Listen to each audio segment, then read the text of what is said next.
بسم الله الرحمن الرحيم، والصلاة والسلام على سيدنا محمد وعلى آله وصحبه أجمعين.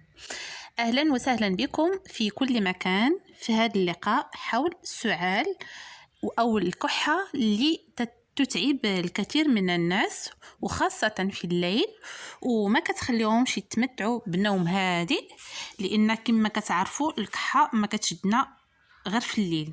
يعني كتكون عندنا شويه ديال الكحه في النهار، ولكن في الليل صراحه كتجهد. في هذا الفيديو ان شاء الله غادي نوريكم بعض الاسباب اللي كتؤدي لهذه الكحه باش كنتصابوا بها، وبعض الوصفات السريعه في نفس الموضوع.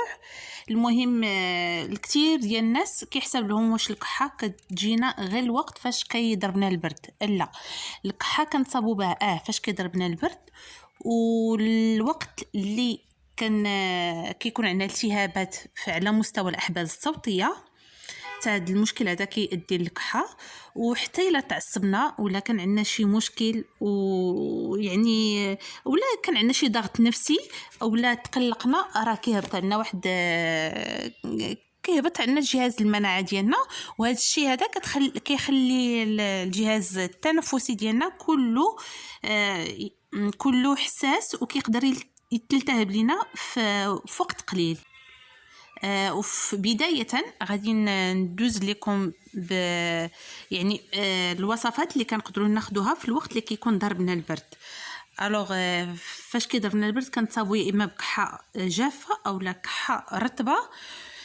بالنسبه الى ضربنا البرد وتصابينا بديك الانفلونزا، اول حاجه تقدروا ديروها هي انكم تعملوا غرغره بالليمون، يعني 2 المرات 3 المرات في النهار حتى 4 المرات. راه يعني شي حاجه اللي زوينه وكتنفعنا وكتنفع الجهاز التنفسي ديالنا والقصبات الهوائيه.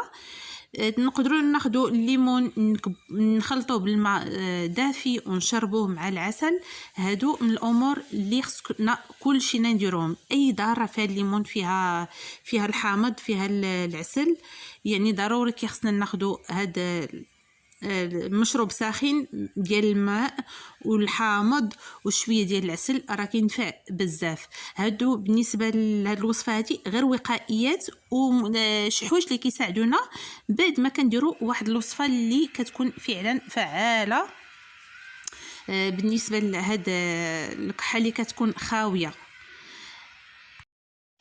في بداية الأمر بالنسبة للكحة اللي كتكون خاوية، هنايا راني كناخد هاد العشبة أو هاد النبتة المعجزة اللي صراحة ثمن تاعها رخيص في الأسواق، كتلقى لينا بزاف ديال الأمراض، اللي هي هادي زريعة البسباس. هانتوما كي كتشوفوا حنا هنا في المغرب كنقولوا لها زريعة البسباس، يعني الناس في دول أخرى كيقولها زريعة الشبت، اللي هو هذا البسباس. حنا كنقول ليه بسباس، ولكن في الدول الاخرى كيعيطوا ليه الشبت.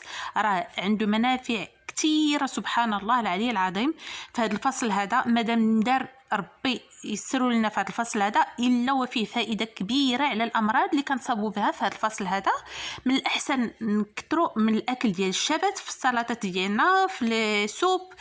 يعني هادو من الامور اللي خصهم يكونوا يعني كناخذوهم يوميا او لا نهار نهار لا. الوغ بالنسبه للوصفه ديالي بالنسبه للكحه اللي كتكون جافه، كناخذ تقريبا 2 معالق كبار ديال زريعه البسباس، كنديرهم في كاس كبير ديال الماء وكنخليهم يتغلاو فوق النار بين 3 ديال الدقائق حتى ل5 ديال الدقائق، ونطفي عليهم نخلي داك المشروب حتى يدفى ونشربو مباشره قبل النوم.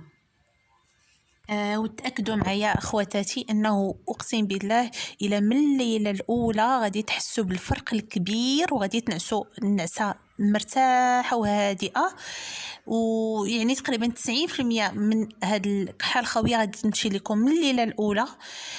غيبقى لينا 10% غادي نحاولوا نعاودوا الوصفه الليله اللي بعد منها، يعني يكفي ليلتين ديال هاد الوصفه هذه وغتشوفوا كيفاش غادي يعني ترتاحوا بزاف بزاف. ونتمنى لكم ان شاء الله الشفاء. ودابا غنتقل بكم لجوج وصفات اخرين اللي كيصلحوا لينا الكحه اللي كتكون رطبه اولا الكحه عامره. كما كتعرفوا فاش كتكون عندنا الكحه عامره ضروري ما كتكون مصاحبه بالبلغم. يعني في الاول كيكون اللون ديالو ابيض، من بعد كيتحول لنا اللون الاخضر. في هذه الحاله غالبا ما كنلتجؤوا للمضادات الحيويه. هنا غادي نعطيكم وصفات واقسم بالله الا تعادل المفعول ديالها المضادات الحيويه. فهاد الوصفه هذه ان شاء الله كنحتاجوا القرنفل او المسمار اللي كيقولوا لي في الدول العربيه، 2 حبات ديال القرنفل كنديروهم في كاس كبير ديال الماء يغلاو مده دقيقه كامله. من بعد كدوز دقيقه كامله كنضيفوا هنايا عندي وريقات ديال الزعتر. من الاحسن لو يكون خضر، الزعتر اخضر، هذا هو الوقت ديالو. من الاحسن يكون توفر عندكم في الدار، تاخذوه من دابا وتيبسوه.